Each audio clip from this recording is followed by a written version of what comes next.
बसमध्ये एका महिलेने अतिशय धक्कादायक प्रकार केला. आपल्यामधील बरीचशी लोक कधी खाजगी बसने प्रवास करतात तर कधी एस टीने प्रवास करतात. पण यावेळेस त्या महिलेने बसमध्ये जो प्रकार केला त्याने संपूर्ण महाराष्ट्र हादरून गेला. रात्रीची वेळ होती, बस हायवेवरती होती. गाडीमधील सर्व प्रवासी जवळपास झोपलेलेच होते. पण त्या प्रवासामध्ये त्या बसमध्ये ती महिला होती जिची हालचाल जरा विचित्र होती. बसमध्ये जवळपास सर्व लोक झोपलेलीच होती. पण काही लोकांचं लक्ष त्या महिलेकडे जायचं, कारण की त्या महिलेची हालचाल एवढी विचित्र होती, कोणालाही त्या महिलेवरती लगेच संशय येऊ शकतो. पण ती महिला होती उच्च शिक्षित होती. तिच्या दिसण्यावरून असेच वाटत होते ती चांगल्या घरामधील आहे. पण अचानक हायवेवरती मध्यरात्री चालत असलेल्या बसमधून धूर निघायला लागला. झोपलेली लोक अचानक उठली, सगळे घाबरून गेले. बसमध्ये अचानक धूर कुठून येतोय म्हणून सर्वात पहिला संशय गेला त्या महिलेवरती. जेव्हा त्या महिलेची चौकशी करण्यात आली तेव्हा सर्वांना हादरवणारं सत्य समोर आलं. त्या बसमध्ये 70 प्रवासी प्रवास करत होते आणि त्या 70 प्रवाशांचा जीव धोक्यामध्ये होता. जर त्या महिलेची चौकशी झाली नसती तर मोठा अनर्थ घडला असता. या घटनेनंतर bus depot, S T stand सर्वच जागेवरती सूचना देण्यात आल्या. अशा प्रकारची महिला जर आपल्याला बसमध्ये दिसली तर त्या गोष्टीकडे दुर्लक्ष करू नका. त्या महिलेने बसमध्ये असा धक्कादायक प्रकार केलाय त्यांनी संपूर्ण महाराष्ट्र हादरलाय. त्या महिलेने बसमध्ये नेमका असा काय प्रकार केला, त्या बसमध्ये नेमकं काय घडलंय, बसमधील 70 प्रवाशांचा जीव नेमका कशामुळे धोक्यात आला होता, चला सविस्तर आपण या व्हिडिओमधून पाहूया. त्या बसमधील एक प्रवासी सांगत होता, बसमध्ये चढत असताना त्याला काहीच वेगळं वाटलं नाही. बसमध्ये अगदी नेहमीसारखं वातावरण होतं. ज्याप्रमाणे लोक प्रवास करतात त्याचप्रमाणे नेहमीसारखे लोक प्रवासासाठी आले होते. कोणी कामासाठी निघालं होतं, कोणी देवदर्शनासाठी निघालं होतं, तर कोणी आपल्या नातेवाईकांकडे निघालं होतं. पण जेव्हा बसमध्ये हा धक्कादायक प्रसंग घडला तेव्हा बसमधील कोणालाही खात्री नव्हती आपण या प्रसंगामधून वाचलो कसं काय. कारण की त्या बसमध्ये त्या महिलेचा तो धक्कादायक प्रकार आणि सर्व प्रवासी शांतपणे श्वास घेत बसले होते. अहिल्यानगरच्या बस डेपोवरती नांदेडला जाण्यासाठी एक बस उभा होती. सध्या थंडीचे दिवस आहे. काही लोकांनी स्वेटर घातले होते तर काही लोकांनी अंगावरती शाल घेतली होती. बसमध्ये सर्व प्रवासी हळूहळू चढत होते. कोणी आपलं रिझर्वेशन केलेलं सीट नंबर शोधत होतं तर कोणी खिडकीजवळ आपल्याला बसण्यासाठी जागा शोधत होतं. आणि त्याच गर्दीमध्ये एक मध्यम वयाची ती महिला बसमध्ये चढली. त्या महिलेचं सर्वसाधारण 40-35च्या आसपास वय असेल. मीडियम उंची होती, दिसायला सुशिक्षित होती. पण खांद्यावरती मात्र तिच्या जुनी पर्स होती. त्या महिलेने बसमध्ये तिकीट अगोदरच बुक केलेलं होतं. दिसायला एकदम शांत. तिच्या चेहऱ्यावर कोणतीही भीती नव्हती, कोणतीही घाई नव्हती. त्या महिलेने कंडक्टरला तिकीट दाखवलं आणि बसच्या मधल्या भागामध्ये जाऊन बसली. बसमधील कोणाचंही त्या महिलेकडे लक्ष गेलं नाही. पण त्या बसमधील प्रवाशांना काय ठाऊक त्यांच्याबरोबर काय घडणार आहे. बसमध्ये आता तो धक्कादायक प्रकार घडायला सुरुवात झाली होती, ज्याची कोणी कल्पनाही केली नव्हती. ती महिला एकदम अगदी शांतपणे बसमध्ये येऊन बसली होती.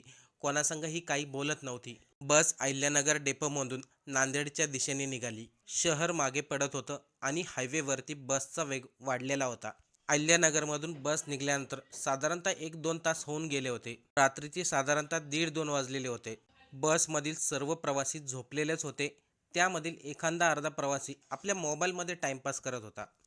कोणी सीटला डोकं टेकवून झोपलं होतं तर कोणी खिडकीकडे तोंड करून झोपलं होतं. पण त्या सर्व प्रवाशांमध्ये ती महिला मात्र झोपलेली नव्हती.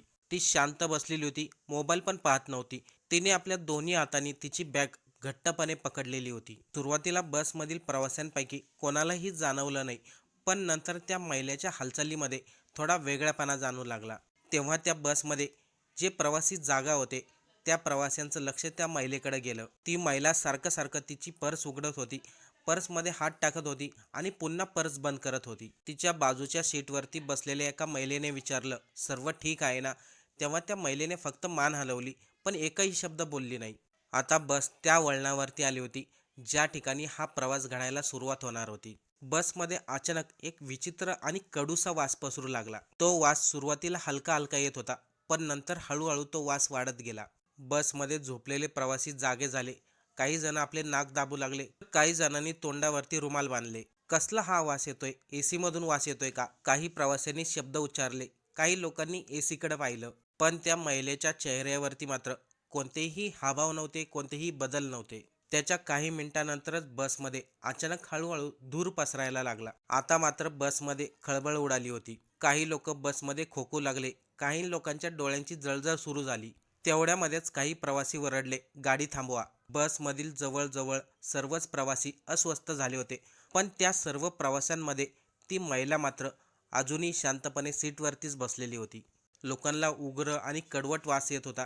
कोणाच्या डोळ्यांची जळजळ होत होती, कोणाला खोकला यायला सुरुवात झाली होती. या सर्व गोंधळामध्ये प्रवाशांची नजर त्या महिलेकडे गेली. ती महिला ना आरडाओरड करत होती, ना धावपळ करत होती.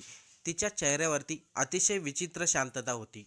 त्यावेळेस बसमधील एक दोन प्रवासी म्हटले, "या महिलेच्या पर्समध्ये काहीतरी आहे, ज्यामुळं बसमध्ये धूर पसरलाय. लोकांच्या डोळ्यांची जळजळ होते, खोकला येतोय." काही प्रवासी उभा राहिले. त्या महिलेच्या भोवती गर्दी केली. अचानक प्रवाशांनी तिचं नाव घेतलं. तिच्या भोवती गर्दी केली म्हणून ती महिला पूर्णपणे घाबरून गेली.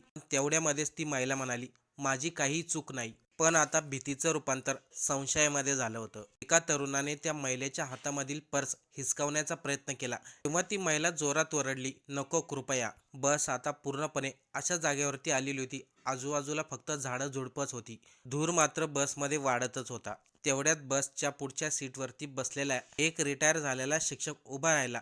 तो शांतपणे म्हणाला, "अगोदर पर्स उघडा, मग निर्णय घ्या." त्या महिलेची पर्स उघडली गेली. पर्समध्ये काहीच स्फोटक नव्हतं, काहीच धोकादायक नव्हतं. पर्समध्ये होत्या काही औषधाच्या बाटल्या, काही कागदपत्र आणि एक छोटा स्टीलचा डब्बा, आणि त्या स्टीलच्या डब्यामध्ये राख भरलेली होती. त्या महिलेची पर्स हिसकवताच त्या महिलेच्या डोळ्यामध्ये अचानक पाणी आलं.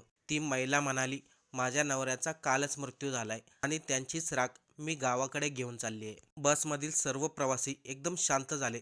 पण बसमधला धूर अजूनही येतच होता. धूर कुठून येतोय याच प्रश्नाचं उत्तर शोधताना एक प्रवाशाने ड्रायव्हरच्या कॅबिनकडे लक्ष दिलं. ड्रायव्हरला थांबवलं गेलं. बस बाजूला लावली गेली. बस ड्रायव्हरची कॅबिन उघडताच सर्वांच्या अंगावरती काटा आला. ड्रायव्हरने रात्री उशिरा कॅबिनमध्ये एक केमिकल फवारलेलं होतं. ते फवारलेलं क्लीनर हळूहळू एसीमध्ये अडकून पाठीमागे बसलेल्या प्रवासी भागामध्ये पसरत होतं. त्यावेळेस बस तात्काळ खाली करण्यात आली. मदतीसाठी फोन करण्यात आले. बसमध्ये सगळेजण वाचले, पण त्या महिलेचं काय? ज्या लोकांनी तिच्यावरती संशय घेतला होता, ती बिचारी आपल्या नवऱ्याच्या आठवणीमध्ये शांतपणे बसलेली होती. त्या बसमध्ये कोणता गुन्हेगार नव्हता. त्या बसमध्ये होती फक्त भीती आणि गैरसमज. एक मध्यमवर्गीय महिला, जिचं दुःख क्षणभरामध्ये संशयात बदललं. आपल्यामधील बरीचशी लोक अशी आहेत, जी कारण नसतानाही दुसऱ्या व्यक्तींवरती संशय घेतात. त्यामुळं बसमधील बाकीच्या प्रवाशांना देखील त्रास होतो. अशा अनेक वेळा घटना घडलेल्या आहेत. त्यामुळं कधीही दुसऱ्यावरती संशय घेण्याअगोदर किंवा त्या व्यक्तीबद्दल वाईट विचार करण्याअगोदर त्याची सत्य परिस्थिती जाणून घेतली पाहिजे आणि त्यानंतरच त्याच्यावरती विचार करायला हवा.